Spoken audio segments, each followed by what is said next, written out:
Welcome everyone tonight to our Evaluating Resources webinar series. My name is Emily Adams. I'm one of the reference and instruction librarians here at the Walden Library, and presenting with me tonight is the fabulous Trish Pearson. And we are going to be talking about the 3 P's of evaluation tonight. We're going to talk about primary versus secondary, popular versus scholarly, and peer review. So that's what we have planned for tonight. We're always excited to talk about these topics, so hopefully you'll enjoy it as well. We're going to go ahead and turn off our webcams for now, but we're real people. We're here, we're presenting, and we're excited to talk about how to evaluate resources, specifically the whole primary and popular and peer review. So I just wanted to start off by talking about advertising a little bit, our Evaluating Resources webinar series. So about a month ago, we did a webinar on what is this stuff, how to identify materials in the Walden Library. So if you want, you can always go back and watch that. We will show you at the end where you can find the webinar archive where you can access that, and where we'll be posting this webinar as well.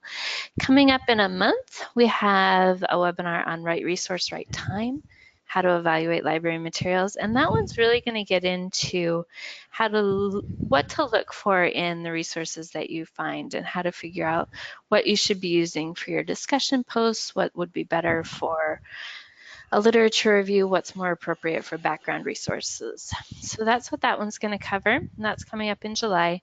And then the What About Stuff I Find on the Internet webinar is fabulous. You should go just because Erin Goldbranson and Kim Burton present it, and they're amazing.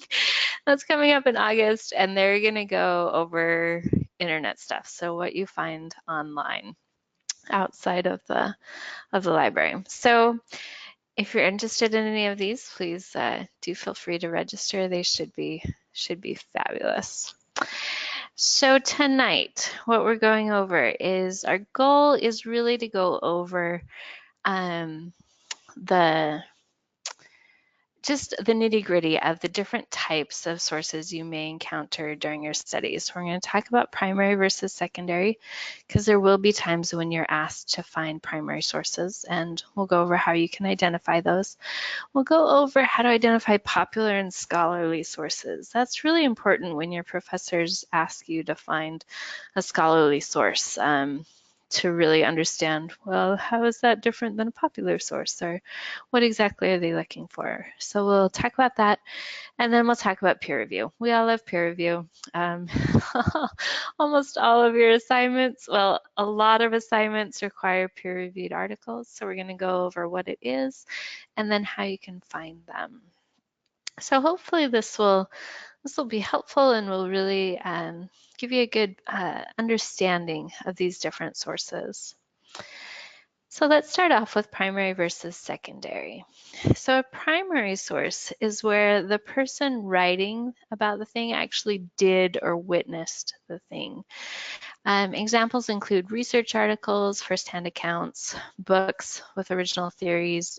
Creative works are also considered primary.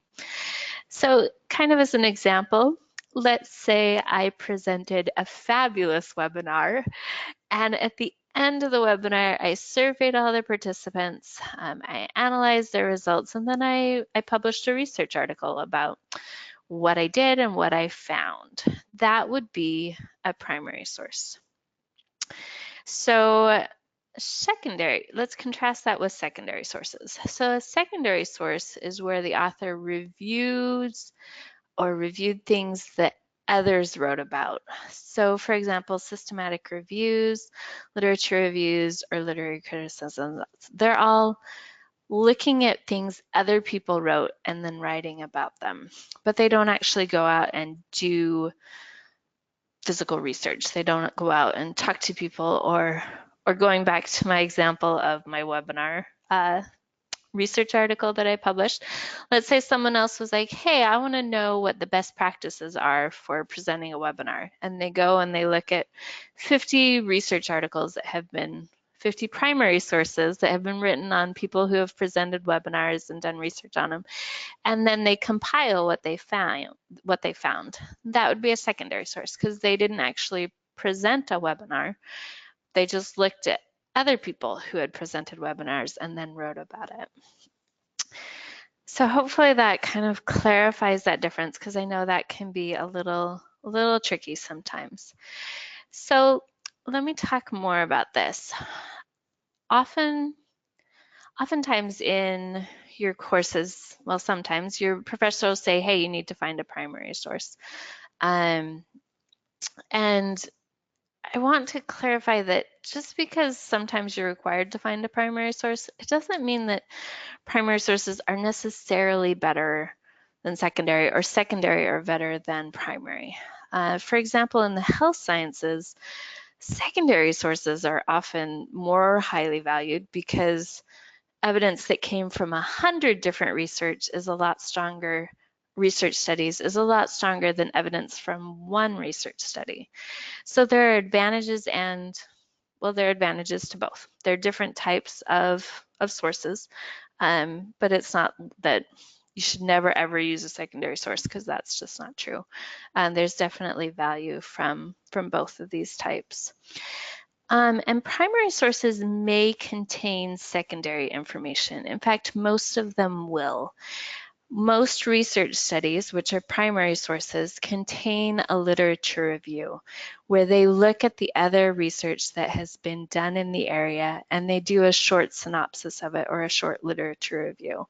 That's usually the second or third section in a research paper, where they just present some context for the research they're doing, what's already been done, and then why their research is important and where it fits in with the scholarly literature that's going on. So even if a source contains that secondary source, but then they go on to talk about their own research, the own research they did, what they found, then it's still a primary source, even though it has that secondary piece to it.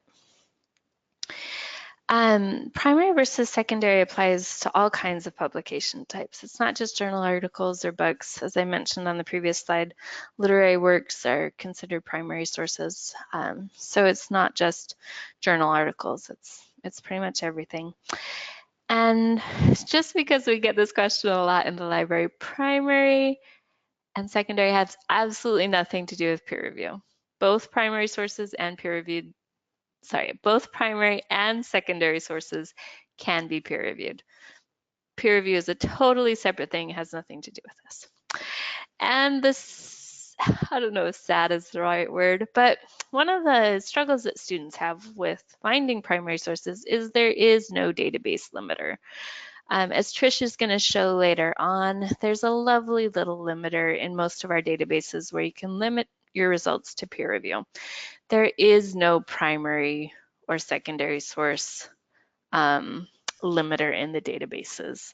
So you will have to search and really look at what you're finding to make sure that you've actually found a primary or a secondary source. There's no easy button for this, but there are some tricks that you can try. One that I use oftentimes when I'm looking for primary sources is I'll include the word research as one of my search terms, because research studies are primary studies, primary sources. So if you find something where they did their own research, it's a research study, it's a primary source. So that's one way you can kind of limit your results.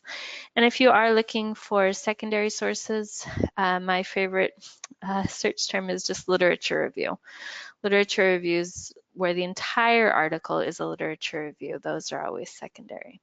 So those are a couple tips on identifying or locating those types of sources. So Trish, are there any questions about this that I should answer before I go? I'm going to show some examples so that we can kind of work through how you would tell from looking at an article if it's primary or secondary. No, we do not have any questions yet about anything you've talked about. Awesome. Okay, so let's go and look at an example. And I hope this isn't too small on your screens, but what I've got here is an abstract for the article, Picturing Creative Approaches to Social Work Research Using Photography to Promote Social Change. So this article, I pulled it up in the database, and this is the abstract that came up. And what I love about this is that it says, here's the intro, here's the methods, here's what they found, and here are the conclusions. It's all written out so very beautifully. This is definitely a primary source example. They talk about it. This is what they did.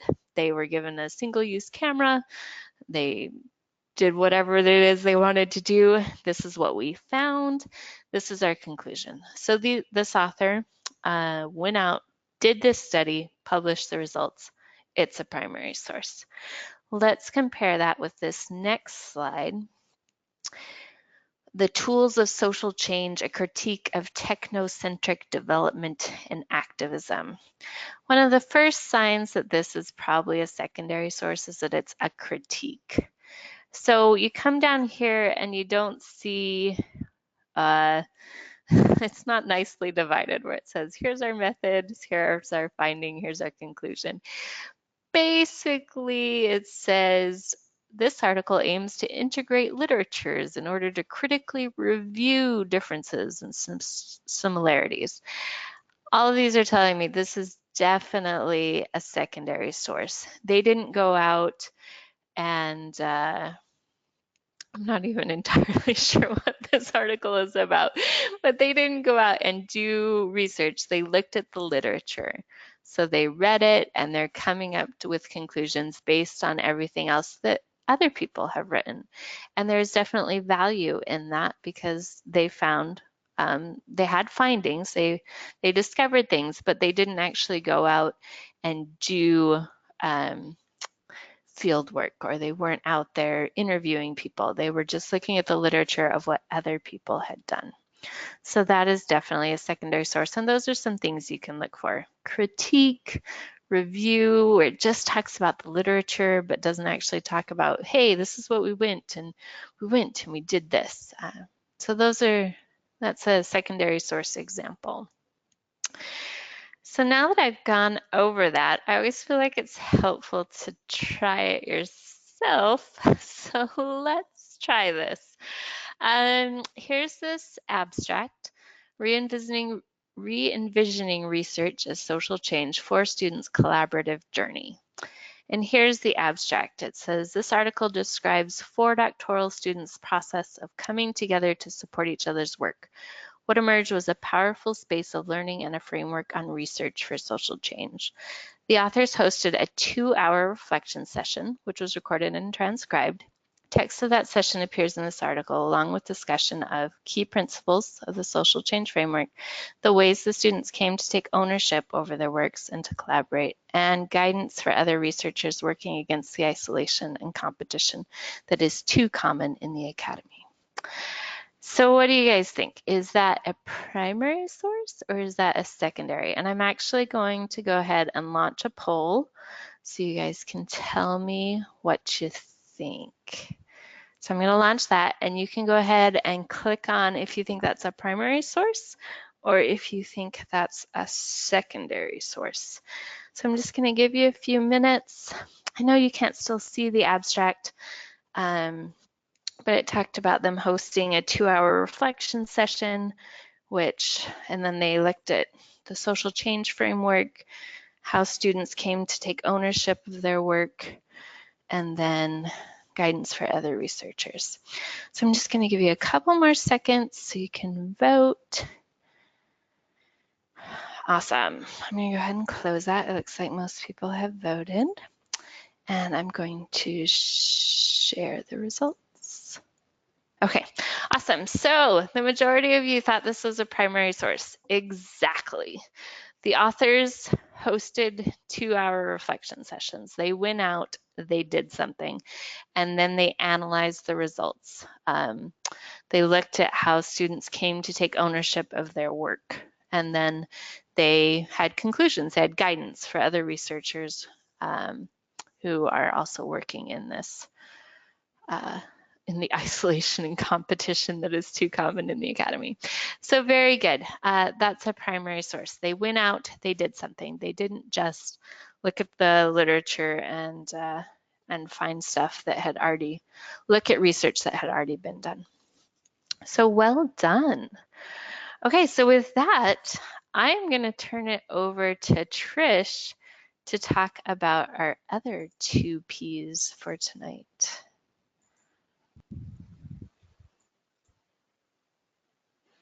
Okay, and can everybody see my screen?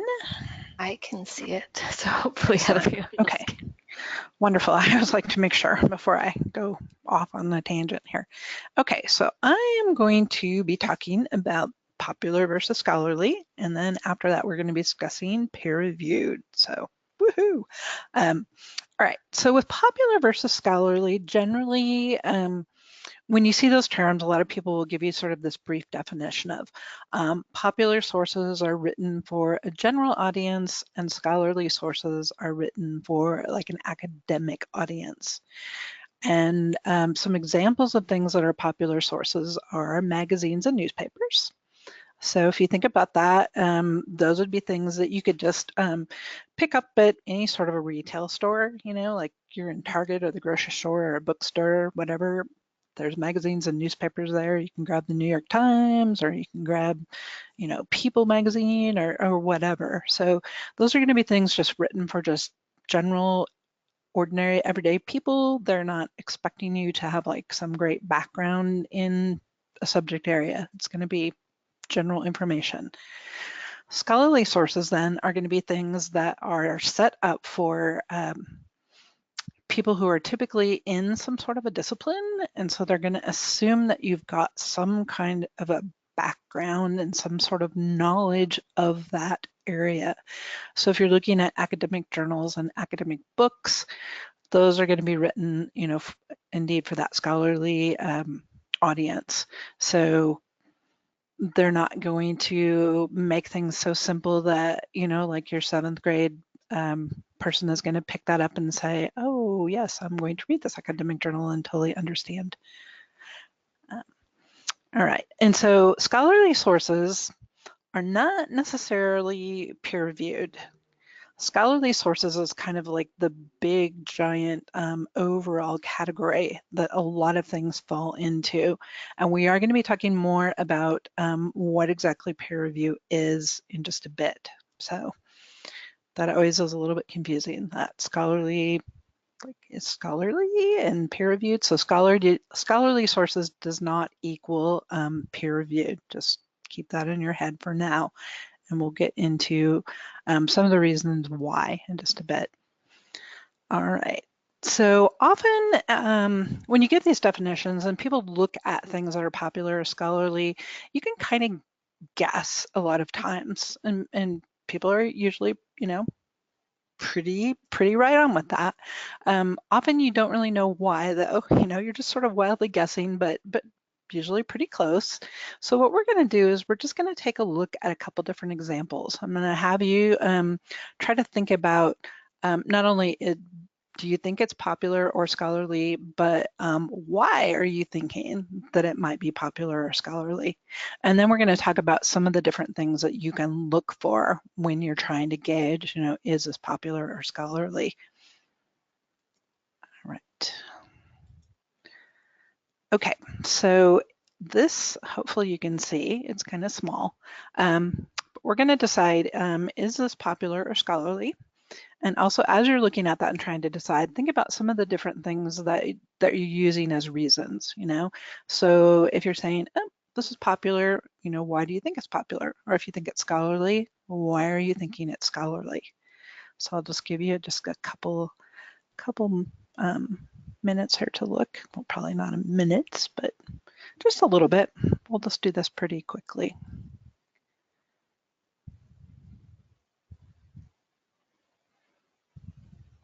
And then we'll kind of just take a quick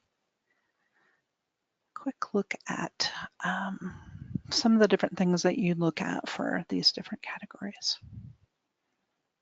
Alrighty, I'm going to go ahead and go to the next slide. All right, so if you said it's scholarly, yay, you are correct. And this is the citation information if you wanted to go and look at that later and take a quick, better look at it. So some of the different characteristics that you'll see in scholarly sources are that they are citing their sources. And if we, looking at that, you could see that there were a variety of different citations that were like in the article itself. It's going to be doing things like defining the different terms that they're using. It is, like we said, going to be written for an audience that has some familiarity with the field. So they're not going to assume that you have absolutely no knowledge at all. It's going to kind of jump up a level from just people aimed at the general audience. Often it's a primary source. So often it's going to be those people who are writing up their own research. So they've done their own research, they're writing up that information. Not always, because as Emily showed us, you can have those other things too, like various reviews and critiques and things like that that could be scholarly. You are not going to see ads in a scholarly source, which sounds kind of silly, but sometimes that is a good way to tell the difference if you're a little confused, because there can be some things that maybe are a little bit gray. But if you're seeing ads in that journal, then it is not going to be a scholarly source. All right. Okay, so let's go ahead and look at another example.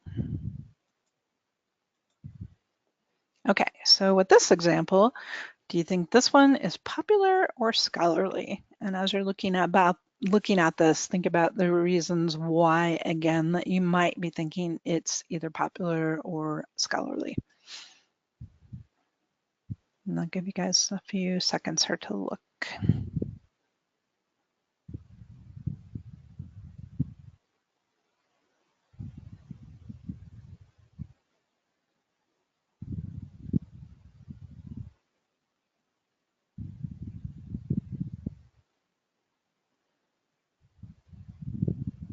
Okay, so we'll go ahead and we'll go on to the next page. And if you said it is a popular source, you are correct. It is a popular source. And so with this, some of the characteristics that you might see in a popular source compared to a scholarly source is that you don't have those citations or references. So if you think about like when you pick up an article in, People magazine or whatever, or National Geographic. National Geographic is a great popular source. And a lot of times they have articles in there about scientific things, but typically they're not going to be citing all these other scientific studies and stuff like that. They're going to give you an overview, maybe of like an archaeologist who's discovered like some crazy hidden city in, Central America or something like that. They're not going to be citing their sources. You're going to see ads in popular sources because that is kind of how they're generating a lot of revenue. It's going to be written for that general audience. So like with National Geographic, your seventh grader is going to pick that up, use it for a report or just to read, whatever. It's going to be something that's going to be easily read just by a general audience. They're not going to assume that you need like, a bachelor's degree in archaeology to be able to figure out what the heck is going on in this article. And in these popular sources, they may talk about different scientific studies, but the authors are not the ones who actually did that research. They're going to be people who are going to give you some overview of it, or they're going to give you an overview of whatever it is that they're reporting on. But they're typically not going to be people who are out there like doing actual research. So those are some of the differences then between scholarly sources and popular sources. So before we move on to peer review, do we have any questions about any of this, Emily? Nope, I think you're doing great, Trish. All right, excellent. Okay, then let's move on to peer review because that's what everybody is really here for. We know. We know. It's the big thing because this is what you get asked to find. And so people are like, what the heck is peer review and why do I even care and what am I supposed to do about it? So answer all those fabulous questions. All right, so peer review is a very specific process that is used only by journals. So if you are looking at a book or a dissertation or some other scholarly thing, it's not a journal, it will never be peer reviewed. It may be a fabulous source of information, it may be very scholarly, but if it is not using that very, very specific peer review process, it is not considered peer review. And it is only going to be articles because only journals are using that process. And it is a bit like being pregnant. You can't be a little bit. Journals are either using the peer review process or they are not. So it's kind of all or nothing with that. And so with the peer review process, what happens is, let's say, like with Emily's example earlier of her webinar research article. So she decides that she wants to submit her research to a peer-reviewed journal. She would send it off to them. They would get it and they'd say, well, this looks pretty fabulous, but we don't really know anything about webinars or this whole crazy librarian stuff. So let's send this off to some people who are experts in that particular field. So what happens with the peer review process is that before anything is published in that journal, it goes through a review process. It's sent out to people who are experts in that field or your peers, which is part of where that peer review process comes from. And what they do is they go through it and they're not looking at things like, did you spell this word right? That's something that editors deal with later. What they're looking at is they're taking their expertise in the field and they're looking at your research very, very carefully to see how well did you put this together? Does your methodology make sense? Do your conclusions make sense? If you've got a bunch of analysis and different, statistical information in there, does that make sense too? Can they look at it and say, yes, this is where you've gotten this from, and this makes sense as far as this goes? Do your conclusions make sense? So they're looking at it very, very carefully from that standpoint of being experts in that particular area. And they're saying, this is actually pretty good research, and we think that this should be published. That's kind of at the end that you really want to be at with peer review, with the peer review process. Often there's more of a middle ground. So instead of either yes or no, we're publishing it or not, typically there can be a lot of back and forth between the reviewers and the author. And with the peer review process, it is typically like at least 3 reviewers who are looking at it, sometimes more.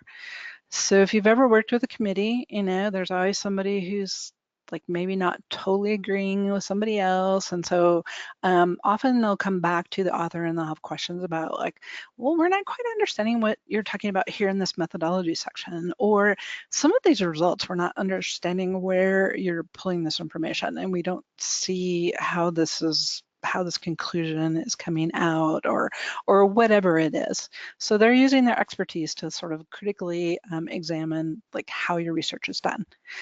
So once you have that sort of back and forth, if they've got any questions, then they'll recommend either that that research is published in the journal or that it's not.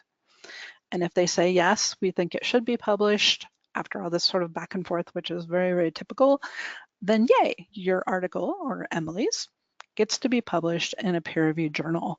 So it is a very, very specific review process. And not all scholarly journals will use that process.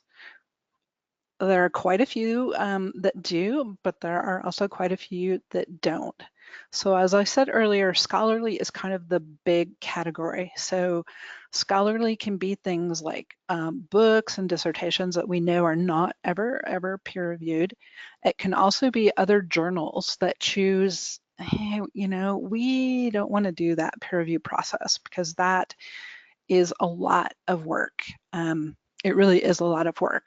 But those things that are published in a peer review journal, because they go through this big process of being sort of vetted by experts, and then it goes through the whole editorial process and things, they tend to be like very high quality, which is why your professors really like you to use peer-reviewed things, because they know that these are things that have gone through, you know, pretty heavy review. And so these are going to be things that most often are going to be very high quality research. And that's why you get asked a lot of times, make sure it's peer reviewed, it needs to be peer reviewed, you need a peer reviewed article for this, or you need 3 peer reviewed articles for that. So that is sort of the love for peer review that comes from professors. You know, and it is, I mean, it's a great process, but it is a very lengthy process. And sometimes when things, you know, like Emily writes up her research and sends it off, by the time it goes through this whole crazy process and the back and forth with all the reviewers and finally deciding to get published, I mean, it can actually be more than a year before the thing that you submitted actually will show up in print, and sometimes a little bit longer. Sometimes journals have backlogs too, and so it can be like 18 months or maybe a bit longer there too. So keep that in mind when you're looking for peer-reviewed things as well, because if you're looking for a topic that's like really current, like boom, it just hit the news, chances are pretty good that you're not going to find peer-reviewed research, because as we've seen, this is a really lengthy process. So it may take some time, because you have to look at how much time will it take for somebody to actually do the research and write it up as well. So you've got that time on top of like the year, 18 months, or however long it takes to actually get, you know, put into print too. So peer review is not short, but it definitely is very like specific. And like I said, journals either use it or they do not use it. So then the Hey, next Trish, question we is had an always like, oh, oh, okay, can I jump in? We had an interesting question. okay, So one student is asking, is there a cost to the authors for peer review? okay. So most of like the peer-reviewed journals that are what I'm going to call like traditional publishers are not going to charge authors for this peer review process, because that's just part of like submitting, and they're thinking, well, we're interested in this. If they're totally not interested, they're just going to be like, no, too bad, we're not interested, we don't care, and then it's not going to go through that process. So there's some interest there for them to start this lengthy process.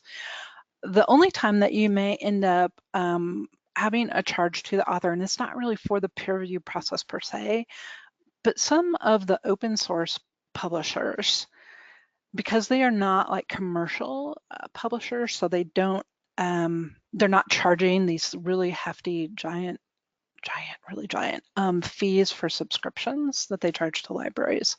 The open source stuff, what the whole push there is to get things out there so that everyone can look at them and have access to the information without having to, you know, spend just tens and tens of thousands of dollars for subscriptions to these crazy databases and journals and things like that.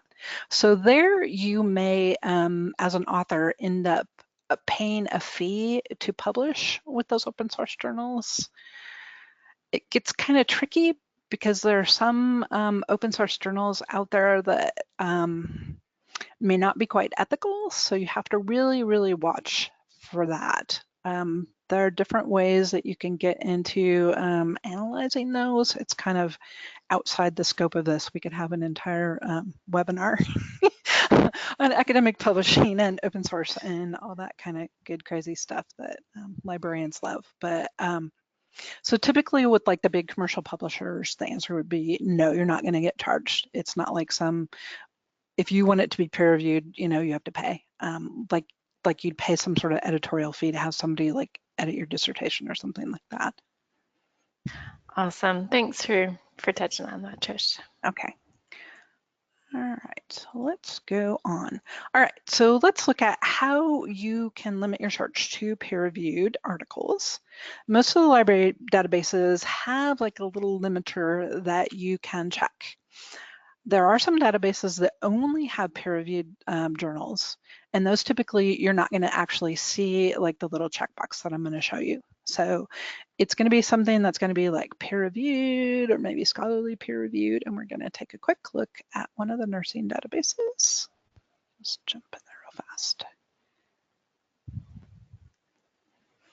All right, so let's look at like, we'll just do a very quick search for heart valve. That's very broad. So let's say you're putting in whatever search terms you want. We did that just so we have something to search.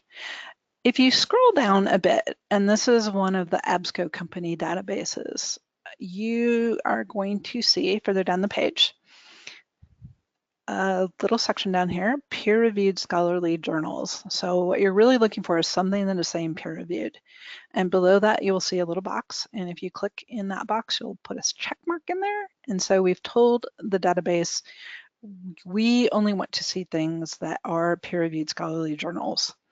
So it is pretty easy when you're searching in the databases to limit your search to peer-reviewed information.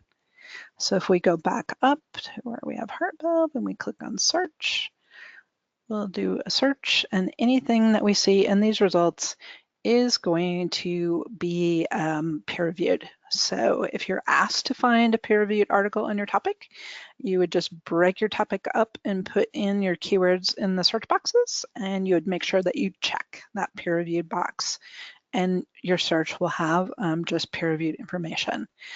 If you forget to do that before you do the search, because that sometimes happens, not that I would ever do that, you will see on the left side of the page that there is a little box over here, peer-reviewed scholarly journals, that you can check. Since we checked it on the first page, it's already checked, but if it wasn't, we could go ahead and check it here, and that would rerun the search, and it would take out the things that are not peer-reviewed. So it is really, really very easy in the databases to do those peer-reviewed searching. Some of them may have like peer-reviewed right underneath the search boxes instead of further down the page. So you just have to kind of look around the page a little bit. If you're really not seeing it anywhere, chances are good that you may be in a database where all of the information is peer-reviewed. So, all right, let's go back to the PowerPoint. All right, so Google Scholar, and a lot of people love Google Scholar, so we always like to talk about this. Google Scholar does not have that nice little limiter like the library databases do. So if you are really a giant fan of Google Scholar and you love it and you want to do searching there, just keep in mind that there is no way that you can tell Google Scholar only find me things that are peer-reviewed like the library databases will. So you're going to see this big mix of different things.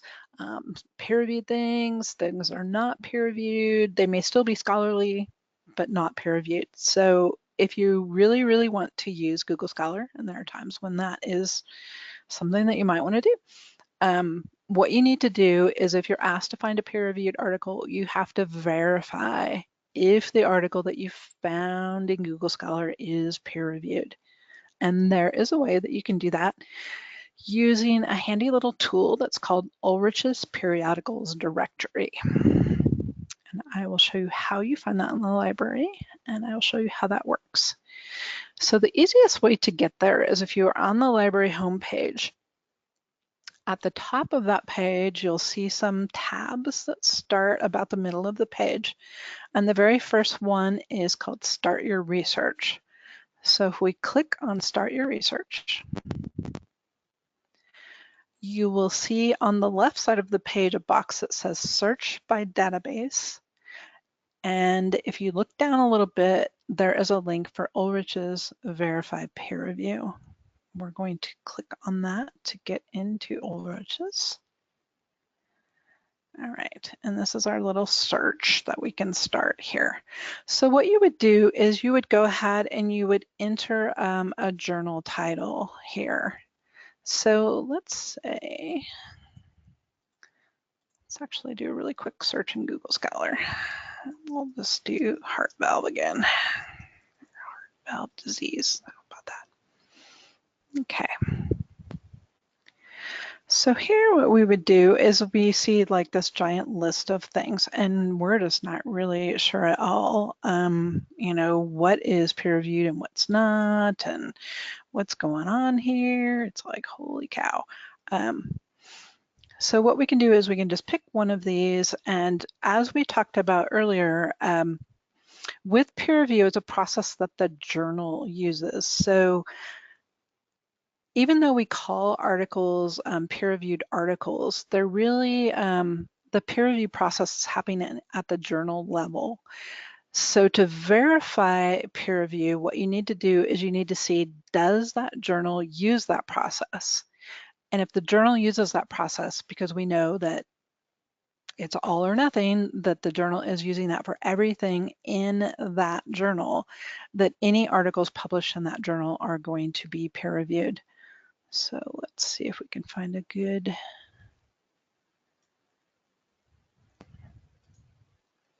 citation here.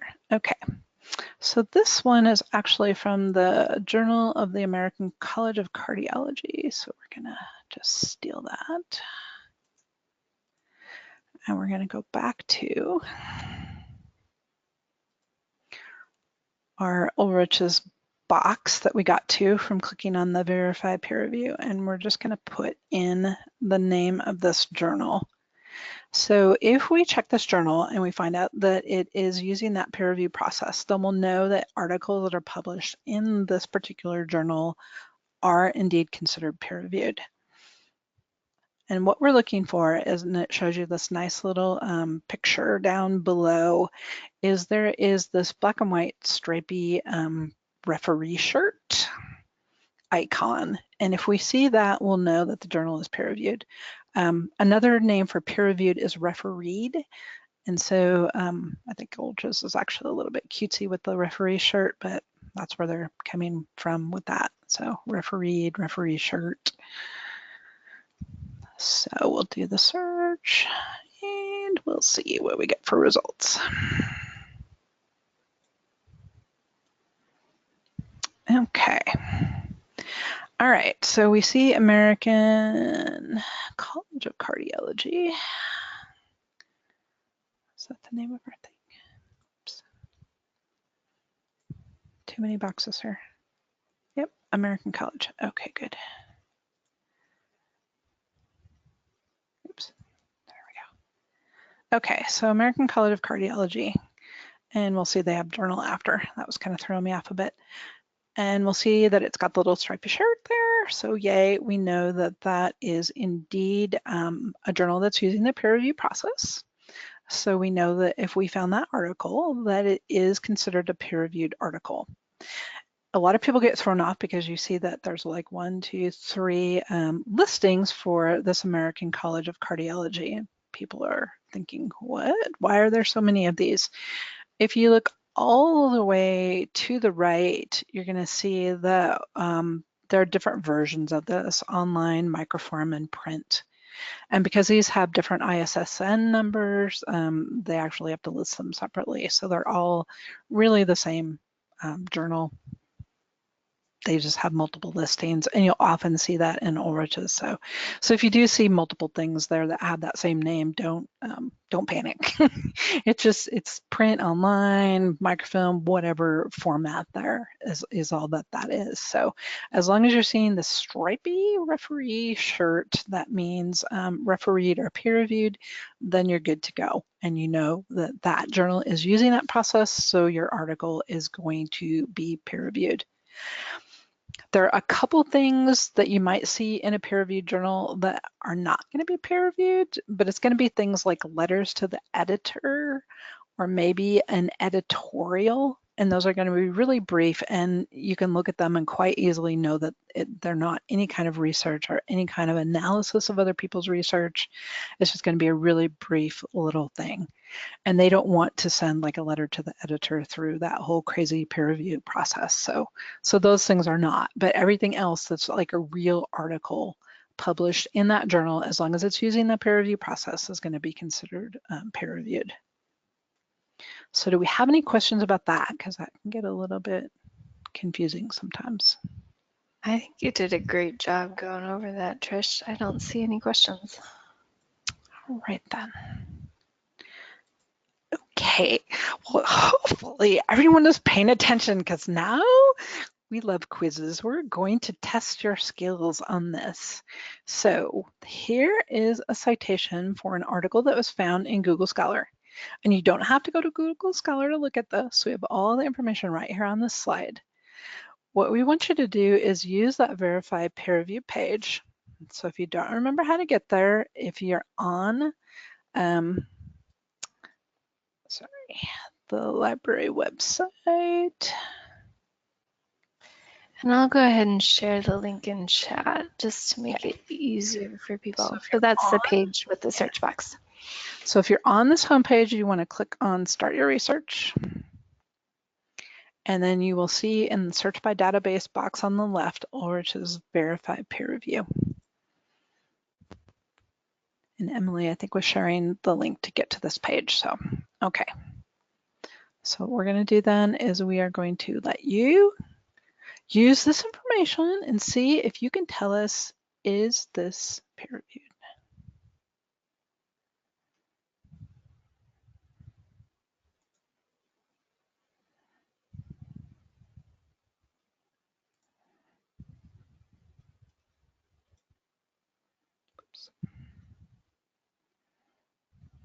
Now they know they have another quiz coming up. Like, dang it. We're full of quizzes tonight. Like, I can't go back on these, so.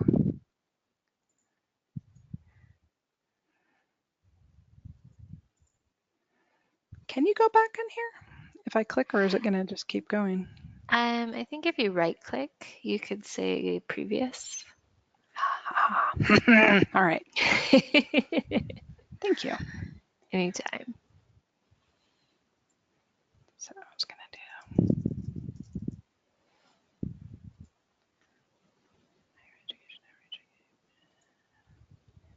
Yeah, you picked a long title there, Trish. Although it's good to have a unique title, because some titles that are like the Journal of Social Research. And do we have a poll for this one? Did you? We do. Let me go ahead and launch it. Hopefully everybody's had a chance to look at it. I'll go ahead and launch. And then, oh, you know what? I think I may have to be sharing my screen. Hold on just a sec. Okay. Okay, so hopefully everyone can see the poll. Is research actionable knowledge and social change reclaiming responsibility through research partnerships peer reviewed? And your answer options are yes or no.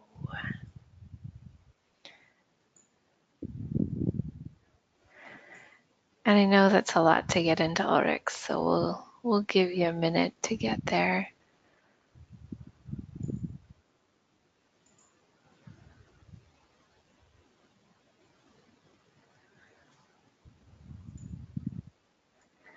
And then I'll turn it back to Trish. I think I'm going to give you guys another 10 seconds. I feel like I should be singing the Jeopardy song.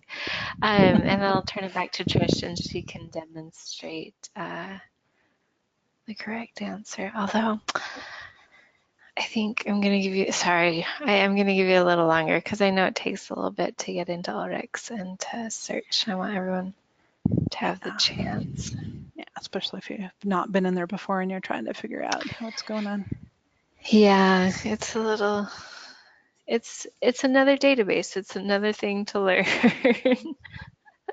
And it seems like every database has its own little quirks, and Ulrich's definitely has its own little quirks. Okay, I'm going to give you 30 more seconds. It always seems so long when we're presenting, but I know when you're actually searching, it's not that long. But I am going to give, well, I'll wait 10 more seconds before telling the answer. Okay, I think we're good. I'm going to go ahead and close it. I'll share the results. Woohoo! 75% of you got it Yay! right. All Way to right. be. Okay, and now Excellent. I'll Yes. turn it back over so you can see Trisha's screen so she can show you why the Okay. answer is yes. So yay. So you guys probably already saw this since you went in here and looked. So if we see, we'll see the little stripy refereed shirt here. Yahoo! Uh-oh, Trisha, I can't see your screen. Oh, Did I do something wrong when I might have, here. can you hit share? There we go. Okay, I can see it now. We're good. Okay. No, I just had to grab it. So, okay, yay. So yeah, if you're in Ulrich's, you've typed in the name of the journal and you're looking, and we see it right here. We see the stripy shirt. We know we're good to go as far as the articles in there are peer reviewed. So there we are. Yay. So once you're Sweet. used to it, it is really pretty easy. So if you really are set on, I love Google Scholar, I really, really want to use Google Scholar, and I don't care that it can't tell me if things are peer reviewed or not. What you can do, some people will just have Ulrich's open on one tab and they'll have Google Scholar like open on another tab and they'll just be searching, and when they find something that they think that they're interested in, you can just grab that information for that journal and you can throw it into Ulrich's and search. And before, the way I grab this is if you're in Google Scholar doing a search, and you'll see that, with Google Scholar, you can limit things by date over here on the left, or you can like include patents or citations or things like that. But there's really not a way to tell it, hey, I'm going to check this little box and get peer-reviewed stuff.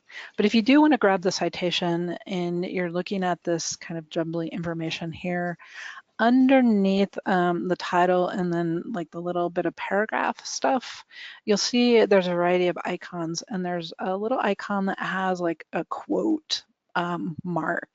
So if you click on that, what that's going to do is show you a citation.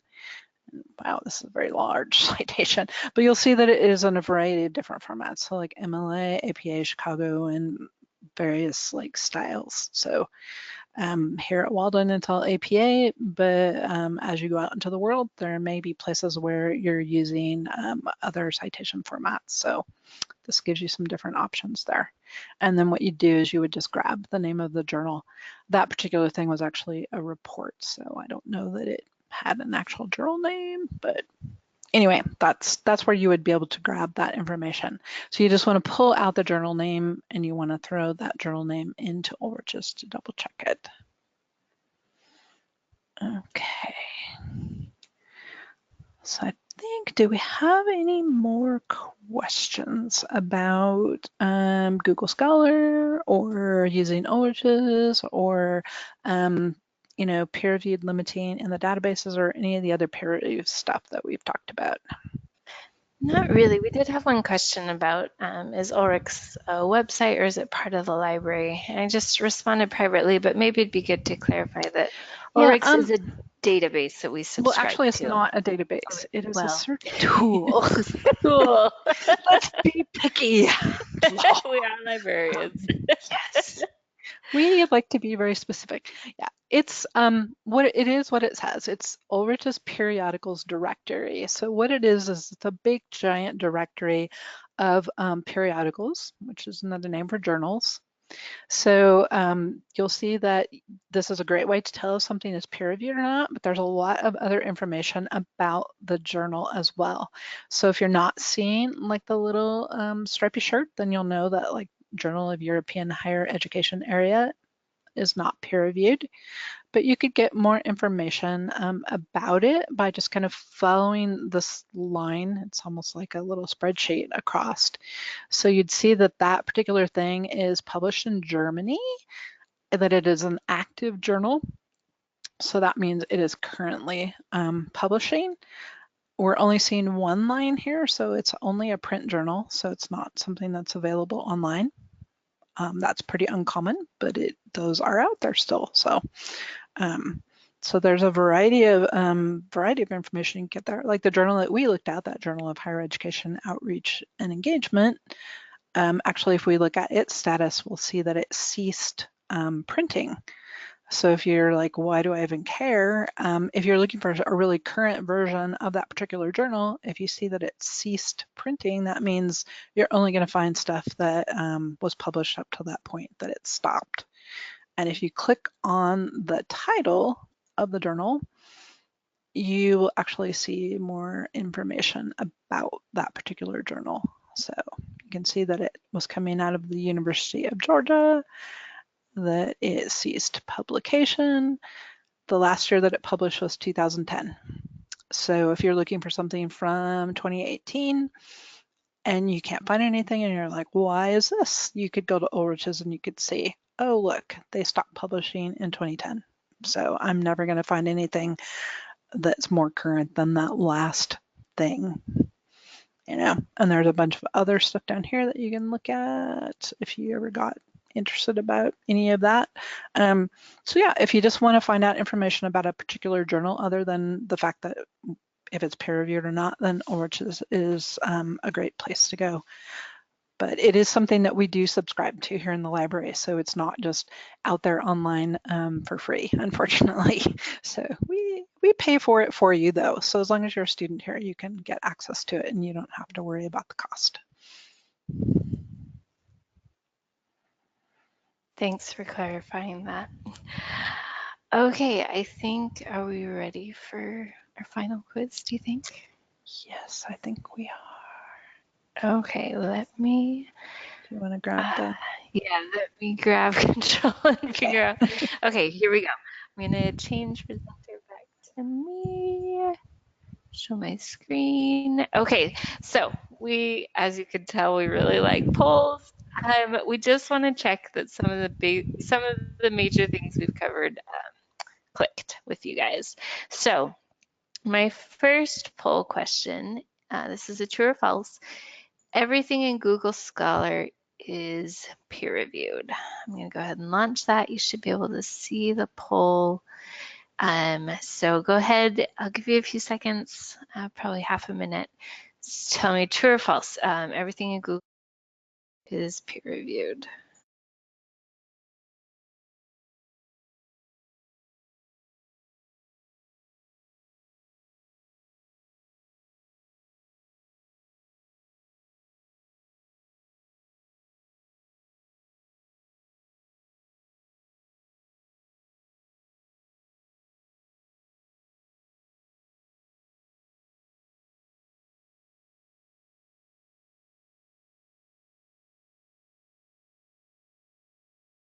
And apparently you guys are listening because everybody's gotten it right. So I'm going to close the poll before someone gets it wrong. I'm not sure if that's sound research, but yes. Well, no. Not everything you find in Google Scholar is peer reviewed. So the answer was false. You guys did awesome. Okay, let's see if you can do as well on my second one. We're going to go ahead and go further back in what we covered. My next question for you is a literature review is a primary source. Is that true or false? So I talked about literature reviews back at the very start when we talked about primary versus secondary. So is a literature review a primary source Or, well, a literature review is a primary source, true or false? And again, I'll just give you probably half a minute to think about that. Okay, since we only have a minute left in our scheduled time, I'm going to go ahead and close it off there. Okay, most of you got this one right. No, a literature review is not a primary source. A literature review is like my perfect example of a secondary source because the authors just read what other people had done, what other people had researched. They read my fabulous article on doing a webinar, and then they wrote about what other people had done. So it is definitely when the entire article, the entire paper is a literature review, it is a secondary source. Okay, and then we have one more question, and this one, I don't know if we discussed it, but I'm gonna launch it anyways. True or false? I can tell if an article is peer-reviewed by looking at the abstract. So this is back to what Trish has been talking about. If you can tell by looking at the abstract of an article, so the information about the article, whether or not it is peer-reviewed. This one's going to be a battle. This one's really close. Yeah, we didn't really talk about that one, so this is kind of a This is a curveball. best guess kind of thing. Yep. Okay, let's go ahead and share it. The majority of you got this right. So if you could tell if an article is peer-reviewed by looking at the abstract, by actually looking at the article, then you wouldn't need Ulrich's. You wouldn't need to go in and verify that the journal uses a peer review process. But because that's at the journal level, nowhere on the article does it say this is a peer-reviewed article. So that was kind of our curveball for tonight. But thanks for putting up with us. And thank you for your attendance tonight. We hope this has been helpful, that you've learned some stuff, that things are a little clearer. And we do have, let me see. I'm just going to throw out my advertising again. If you want to come to another webinar in this series, Right Resource, Right Time, How to Evaluate Library Materials, um, it's going to be fun. I think the next one is really helpful in actually figuring out when to use what you find. Now that you kind of know what's out there, peer-reviewed, primary, secondary, popular, scholarly, that one will go into more detail on when to use it for your academic work. So that's coming up in July.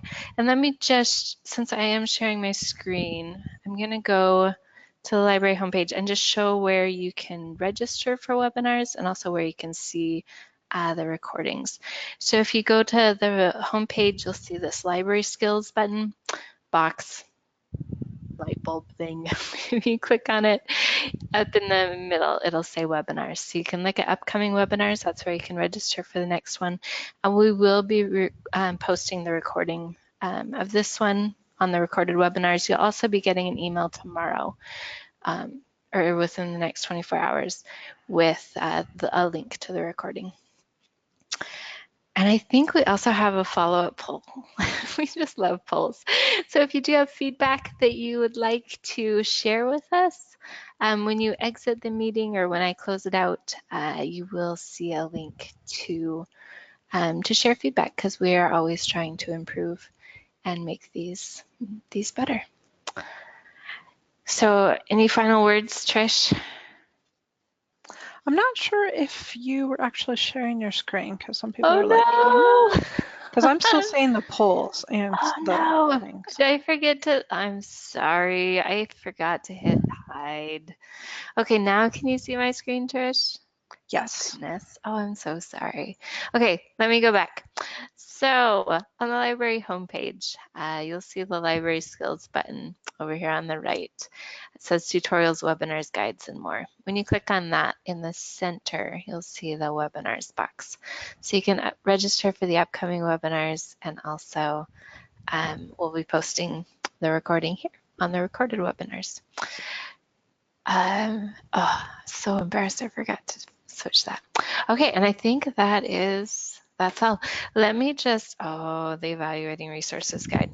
So if you do have questions about what, or if you just want to review what we've gone over tonight, we do have a lovely guide that has more information. So again, from the library homepage, you just click on Library Skills. Over on the left, there's the Library Skills Guides. And then there's this lovely one called Evaluating Resources. And I know you guys are all tired because it is, we've been talking at you for an hour. I'm just going to share that link in the chat. It's also in the PowerPoint if you downloaded it. It's a fabulous guide that has more information about what we've talked about. So you'll see over on the left, peer review, primary and secondary. And then we talk a lot about popular versus scholarly under the journal type. Okay, and I think that's a wrap. So thank you again, everyone, for your attendance tonight. We hope this was helpful, and have a lovely evening. Thanks for coming and for being such good sports with all of our quizzes. All of our quizzes. This one we had fun with those. So thanks for humoring us. Okay, take care, everyone.